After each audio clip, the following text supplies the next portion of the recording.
নমস্কার, আপনারা দেখছেন আধ্যাত্মিক ভারত, ভারত পৃথিবীর শান্তির কথা বলে। ভিখারি আর ফকিরের মধ্যে পার্থক্য কি?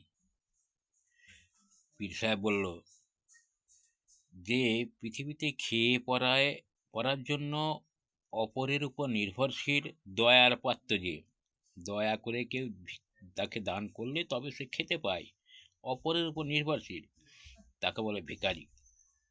আর ফকির কাকে বলে? ফকির বলে তাকে যে সাধনা বা আমল দ্বারা নিজেকে চিনতে পেরে পার্থিব সম্পদকে অনায়াসে মারিয়ে অপার্থিব সম্পদের নেশায় পড়ে নিজের মুক্তির জন্য অপেক্ষা করে, তাকে ফকির বলে।